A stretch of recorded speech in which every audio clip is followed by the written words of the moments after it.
السلام علیکم پاکستان اور شہری سندھ کی عوام. کوئی دن نہیں گزرتا کہ خالد مقبول تیری ضلالت نہ ہو. پہلے تو تجھے سنتے ہیں کہ تو نے کیا بولا کہ تجھے منسٹری کا پتہ ہی نہیں تھا. سنتے ڈاکٹر خالد مقبول صدیقی نے کہا ہے کہ مصطفیٰ کمال کو وزیر بنائے جانے کے بارے میں حکومت نے پیش کی اطلاع نہیں دی. جب طیارے میں تھا تو مصطفیٰ کمال کو حلف برداری کے لیے فون آیا. اس کی تفصیل سن لیا.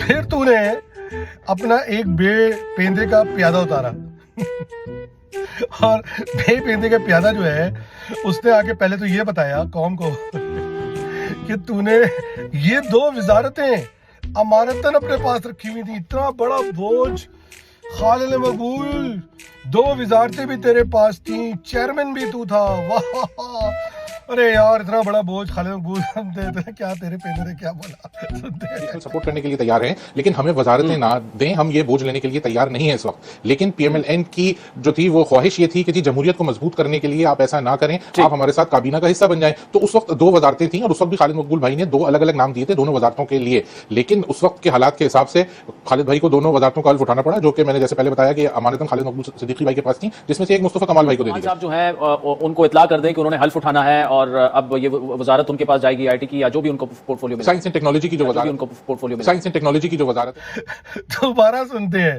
دوبارہ اس نے بولا کہ سائنس اینڈ ٹیکنالوجی کی وزارت دی جا رہی ہے. ان کے پاس تھی، صرف ایک پورٹ فولیو جو ہے وہ خالد مقبول صاحب سے جو ہے وہ مصطفیٰ کمال صاحب کو دے دیا گیا. اور یہ پہلے سے بات طے تھی کہ امانتاً خالد بھائی بیشتر پروگرامز میں کہہ چکے ہیں کہ یہ امانتاً ان کے پاس تھی، یہ 100% دینی ہی دینی تھی. لیکن یہ ہمیں بہت ہی لاسٹ منٹ پتہ چلا کہ یہ وزارت جو ہے وہ مصطفیٰ کمال اس پہ اس نے یہ کہا کہ ہم سب منظم ہیں خالد مقبول کی لیڈرشپ کے نیچے، مگر خالد مقبول کیا اوپر بیٹھے ہوئے ہیں.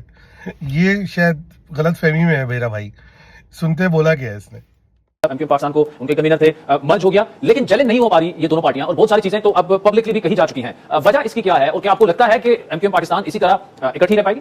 دیکھیں جی، ایم کیو پاکستان بہت منظم، مضبوط اور متحرک ہے. ہم سب یونائٹڈ ہیں خالد مقبول صدیقی بھائی کی لیڈرشپ کے نیچے. ایک اور سوال اٹھتا ہے. اس نے اپنے اس بیان میں بولا کہ 2 لوگوں کو وزارتیں دینے جا رہے تھے خالد مقبول. کون تھے وہ 2 لوگ؟ کہیں وہ امین الحق اور فاروق ستار تو نہیں تھے جن کو ٹھیکہ کچھ نہیں ملا؟ ہمارے ساتھ کابینہ کا حصہ بن جائیں. تو اس وقت 2 وزارتیں تھیں اور اس وقت بھی خالد مقبول بھائی نے 2 الگ الگ نام دیے تھے دونوں وزارتوں کے لیے. لیکن اس وقت کے حالات کے حساب سے خالد بھائی کو دونوں وزارتوں کا حلف اٹھانا پڑا، جو کہ میں نے جیسے پہلے بتایا کہ امانتاً خالد مقبول صدیقی بھائی کے پاس تھیں. مگر ملی کیا؟ ملی کہ مصطفیٰ کمال کو نیشنل ہیلتھ سروسز کی وزارت مل گئی.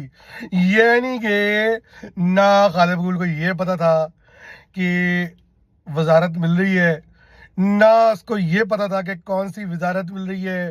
مگر خالد مقبول کے جتنے چمچے ہیں وہ یہ بتانے میں لگے ہوئے ہیں کہ یہ وزارت خالد مقبول کے کہنے پہ دی گئی ہے. ویسے واہ بھائی واہ، کتنی زبردست چلتی ہے خالد مقبول کی کہ نہ اس کا پتہ ہے کہ وزارت مل رہی ہے، یہ کہ کون سی مل رہی ہے. ارے سائنس اینڈ ٹیکنالوجی کی وزارت کسی مقصی کو دے دی گئی. خالد مقبول کیا کر رہا ہے تو؟ کیوں اپنی لینے میں لگا ہوا ہے بھائی؟ بہرحال جو سب سے پتہ چلا ہے، میرا تو حضرت کے پیٹ میں درد ہے کہ عجیب کو ہے کوئی جس نے بھی خالد مقبول کو تھوک لگایا ہے، لیفٹ دکھا کے رائٹ مارا ہے خالد مقبول کو. خیر بہرحال خالد مقبول تیری ایک تفریح چلتی رہیں گی، ہم تجھے باور کراتے رہیں گے. آج تو نے ایک نیا مورا اتارا ہے، پچھلے دنوں تو نے حیدر رضوی کو اتارا تھا، آج تو یہ پتہ نہیں اس کا نام طلحہ ہے طاہا ہے، پتہ نہیں کیا نام ہے، اس کو اتارا ہے. یہ پہلے پی ایس پی سے الیکشن جب اس کو اگلی دفعہ ٹکٹ ملنے میں لگا کہ نہیں ہے تو یہ اٹھ کے تیرے پاس آ گیا تھا اور اس کے بعد کیا وہ مرجر ہو گیا. اب ظاہری بات ہے تو کہے گا مرجر کامیاب ہوگا. خیر خالد مقبول کیا زندگی ہے تیری یار، اپنا خیال رکھ، تیرا وقت پورا ہو گیا باس. اب تو جب تک چیئرمین ہے تیری ہم لیتے رہیں گے. گڈ نائٹ خالد مقبول. اور کل کے لیے بھی کامنٹ تیار رکھنا تاکہ ہم قوم کو آپ کی طرف سے ہنساتے رہیں. پاکستان زندہ باد.